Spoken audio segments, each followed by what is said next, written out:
How's it going? Welcome to a new video.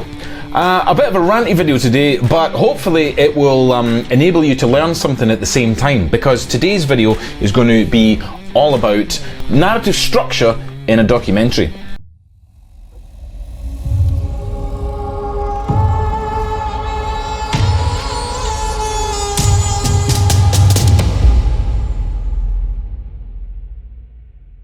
Whether you like it or not, YouTube videos are documentaries.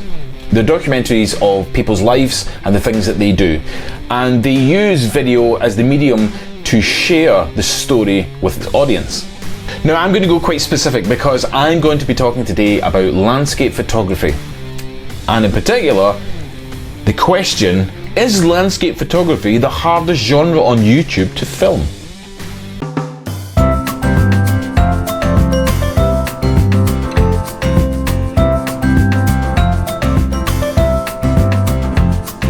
To give you a bit of context to this, we need to go back not far, in fairness, but it's based around a story about a landscape photographer called Gary Norman.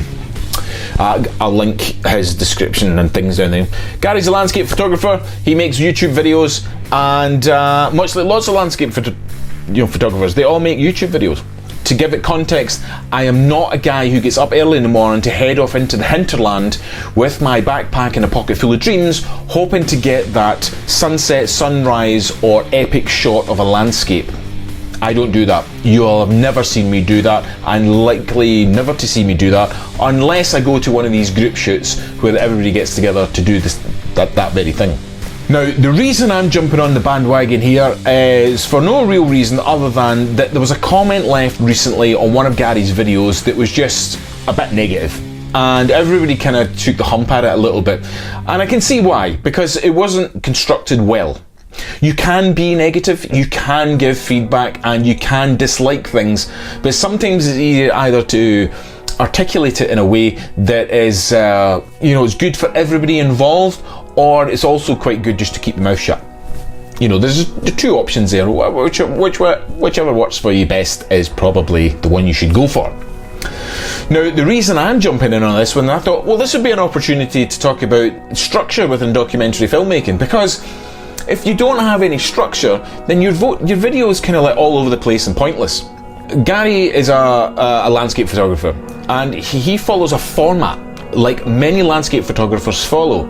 And the reason landscape photography is so popular is because they like the format. Now, I've worked on formatted shows on TV, and everybody loves them.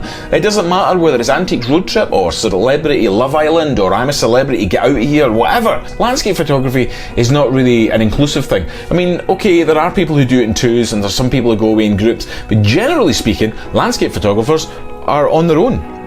They just like that, going away and just being by themselves and sitting up somewhere high or somewhere beautiful or next to the water or a loch, a lake, an ocean. It doesn't really matter. They're sitting there with a wee flask and just looking out over the horizon and just pondering why, where, how, when, the big mysteries in life. That's what they do. Most people do it. Landscape photographers get to live that dream of just being isolated from the world for that short period of time, enjoy it, bask in the ambience of the nature and that fresh air on their face, and then they head on home, back to real life, families, children, work, whatever it is. So most stories have a 3-act structure, if not all stories, because you need a beginning, a middle, and an end, and then that closes off that whole story and warms your cockles to the soul. Within that 3-act structure, there are 4 elements that you should really pay attention to, and that is your story, your structure, your character, and your conflict. Now, out of those 4, the one that probably stuck out the most there is conflict. You're kind of like, what? Why does a landscape photographer need conflict? Well, it's just about how you use that word and how you understand that word. When you hear the word conflict, you immediately think of something aggressive. Nobody ever, very rarely looks at the word conflict in terms of a landscape photographer. What conflict did they see? I mean, they might get to the top of the peak of their walk. It could be a very high altitude on top of a mountain, and then they realise they've left their lunch in their car. As ridiculous as it sounds, it's conflict nonetheless, and if you've just done a 4 to 5 hour hike up the top of the hill and realise you don't have any lunch, that's actually quite, I mean, I certainly wouldn't want to be doing it, the walk back down, raging because I've not eaten anything, and I've only got a flask of coffee to deal with that, so I'm going to be whacked up on caffeine and no food. But the conflict there comes for everything. That could be the weather. The weather could suddenly change from awesome to horrible, or it could go the other way. It started off really bad and then becomes awesome. You could drop your kit, you could drop your camera. I know recently our man Tim Day dropped his camera and broke it. That's conflict right there, because, well, that's awful, dropping your kit like that. But it's about how you deal with it and how you move on within the story that makes it engaging for your viewer. The story pretty much speaks for itself, because the story is about the landscape photographer. One man or woman against the odds and their equipment heading out into the wilderness to take a photo of the elusive landscape that they may or may not have got last time because of various conditions, lighting, animals, weather, you name it. And the story will follow this arc all the way around. The structure is about how that story is delivered and how it's put through and how you visualise that story. Your hero's journey, that's your landscape photographer when his camera, like I said before, there's the hero's journey going through your beginning, middle and end. Because your beginning, you're setting up the premise, you're setting up the, what problems do they face, what's the hope going through the video. Act 2, your midsection, is about how your character achieves the goal and the problems that could compound the achieving of said goal or not, as the case might be. Act 3 would be where your story finds resolution and they've either achieved their goal or they haven't. And hopefully things have changed and transformed as a result of it. How does this factor into the video that Gary had released? Well, it's more about the comment. So the comment then is suggesting that the B-roll was boring. Now, is that because they don't like the format? Because if I read the text saying, why do all photography vloggers all plonk a camera on a tripod, start it off recording, head back down the trail, and then walk towards it, swivel it around and walk away from it? So they're finding an issue with the formula. It's the formulaic principles of landscape photography that they're having an issue with. So by that, looking at that comment, it's not just Gary he's having a go at. He's having a go at all landscape photographers that do that formula. I mean, I can't think of any who don't do that formula, because most do it, to some extent.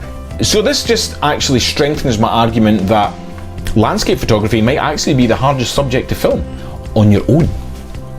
If the static shots or even moving shots of a camera of somebody walking to and from don't lend enough drama to your story, then you're going to have to fix that and edit. You're going to have to add music to it to make it more drama specific.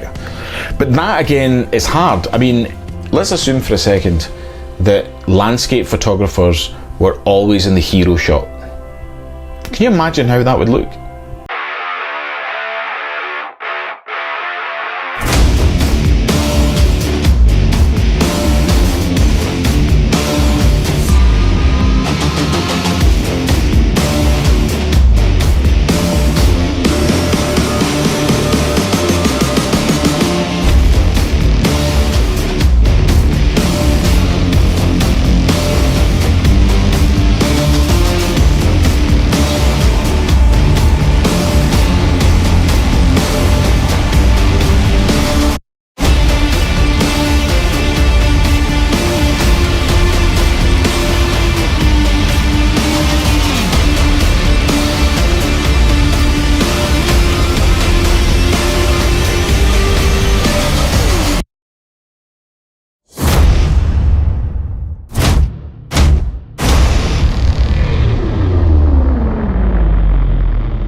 Does landscape photography need a little bit more Hollywood? Well, probably not, no.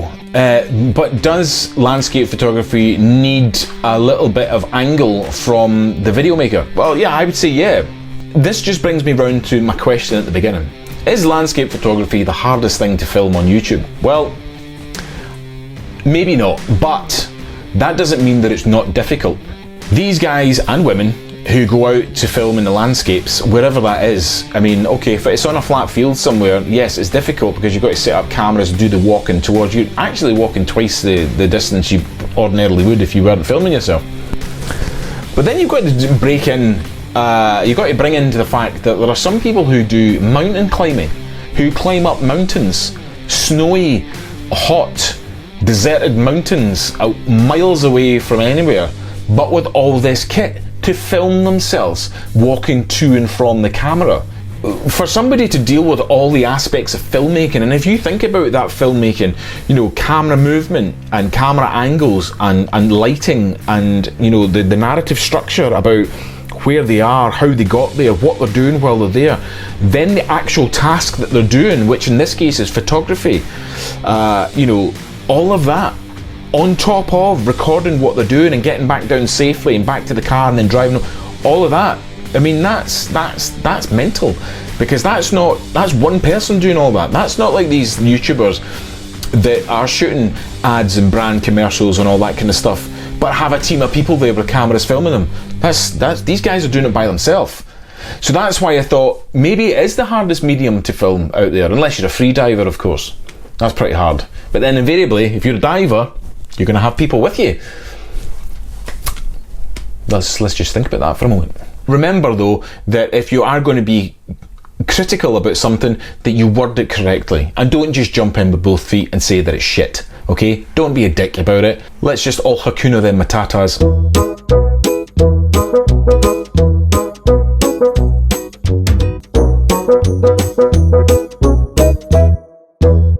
So thanks for watching this video. I hope you enjoyed it. Headbutt that like button and subscribe if you haven't already. And I'll see you all in the next video, whatever that is, because we all know I'm not nearly that prepared. And thanks again for watching. It's much appreciated. Check out some of the people that I've listed down below. Go and have a look at their channels. And I will see you all in the next one.